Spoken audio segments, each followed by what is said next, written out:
Nepal is ours, and its future is in our hands.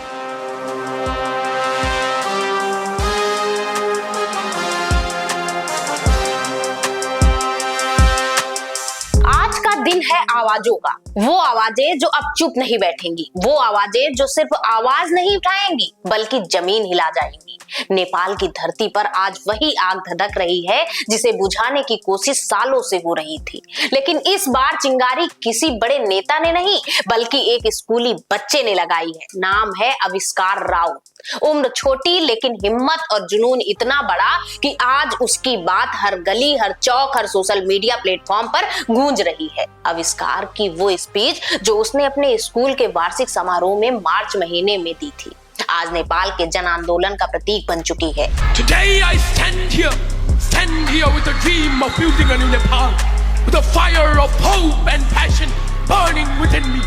उसने कहा था, आज मैं यहाँ खड़ा हूँ नेपाल का सपना लिए हुए। हम वही आग हैं जो अंधेरे को जला देंगे, हम वही तूफान हैं जो अन्याय को बहा कर ले जाएंगे। हमारा भविष्य हमारे हाथों में है। नमस्कार, मैं हेमा श्रीवास्तव, आप देख रहे हैं यूनाइटेड भारत। आज बात उस बच्चे की जिसकी स्पीच को कोई हिटलर से कंपेयर कर रहा है तो कोई वो चिंगारी बता रहा है जिसने नेपाल की जमीन पर भूचाल ला दिया। सोचिए, एक स्कूल बॉय जब इतने जोश और गुस्से से बोलता है तो इसका मतलब साफ है कि ये गुस्सा कहीं अंदर ही अंदर बहुत गहरा जमा हुआ है। बेरोजगारी से परेशान युवा, भ्रष्टाचार से टूटी उम्मीदें, भविष्य को लेकर डर, ये सब वही बातें हैं जिसने नेपाल का हर नौजवान जूझ रहा है। और यही वजह है कि आविष्कार का वीडियो आज फिर से वायरल हो रहा है। जब नेपाल के सड़कों पर जेनजी प्रोटेस्ट पूरे उबाल पर है, नेपाल के हालात किसी से छिपे नहीं है। बेरोजगारी की दर लगातार बढ़ रही है। लाखों युवा पढ़ाई पूरी करने के बाद काम की तलाश में विदेश जा रहे हैं। राजनीतिक पार्टियों पर भ्रष्टाचार के आरोप आम हो चुके हैं। नेताओं की आपसी खींचातान में जनता की समस्याएं पीछे छूट चुकी हैं। शिक्षा और स्वास्थ्य व्यवस्था की हालात भी चिंताजनक है। और जब यही सब बोझ युवाओं के कंधों पर आ जाता है तो उनका गुस्सा फट पड़ता है। आविष्कार की स्पीच में एक और दिलचस्प बात थी। उसने कहा था, इस देश ने हमें जन्म दिया है, हमें पाला पोसा, लेकिन बदले में इसने सिर्फ ईमानदारी, मेहनत और योगदान मांगा। मगर हम क्या कर रहे हैं? हम बेरोजगारी से बंधे हुए हैं। हम राजनीतिक दलों के स्वार्थी खेल में फंस चुके हैं। Nepal, our mother, this country gave us birth, nurtured us. But what did it ask in return? Just our honesty, our hard work, our contribution. But what are we doing?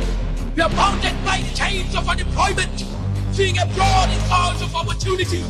We are trapped by the selfish games of political parties. Corruption has woven a web that is extinguishing the light of our futures. उसकी इन बातों में वो दर्द है जो हर नेपाली युवा महसूस करता है। यही कारण है कि आज नेपाल में हजारों छात्र और नौजवान सोशल मीडिया बैन और भ्रष्टाचार के खिलाफ सड़कों पर हैं। सरकार चाहती थी कि इन आवाजों को दबाया जाए, लेकिन सोशल मीडिया पर ही ये आवाज सबसे ज्यादा गूंज रही है। टिकटॉक, यूट्यूब और फेसबुक पर आविष्कार के वीडियो लाखों बार शेयर किए जा चुके हैं, लेकिन यहाँ एक विवाद भी है। उसकी स्पीच में उसने साम्राज्य और राजा वीरेंद्र का जिक्र किया। नेपाल एक समय राजशाही था जिसे 2008 में हटाकर गणतंत्र बनाया गया, लेकिन आज भी नेपाल के बड़े हिस्से में लोग मानते हैं कि राजशाही के समय भ्रष्टाचार कम था और स्थिरता ज्यादा थी।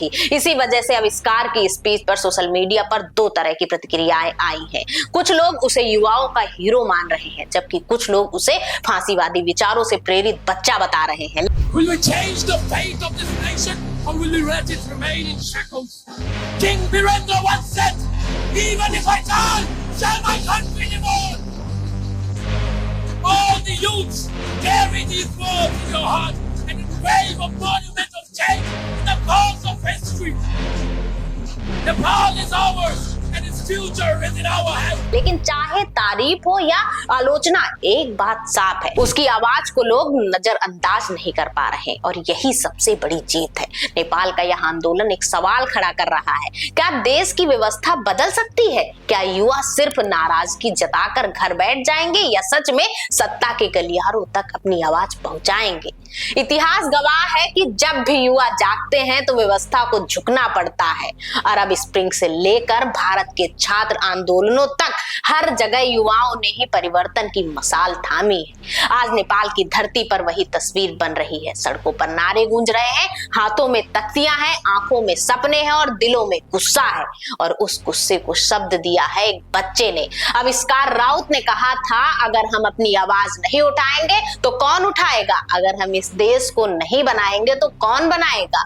हम ही वो आग है, हम ही वो तूफान है। Youth, rise! We are the torch bearers of change. If you do not raise our voices, who will? If you do not raise our voices, who will? If you do not build this nation, who will? We are the fire that will burn away the darkness. We are the storm that will sweep away injustice and bring prosperity. तो सवाल सिर्फ नेपाल के युवाओं से नहीं बल्कि हर उस इंसान से है जो अपने देश में बदलाव चाहता है। क्या आप सिर्फ दर्शक बनेंगे या हिस्सेदार?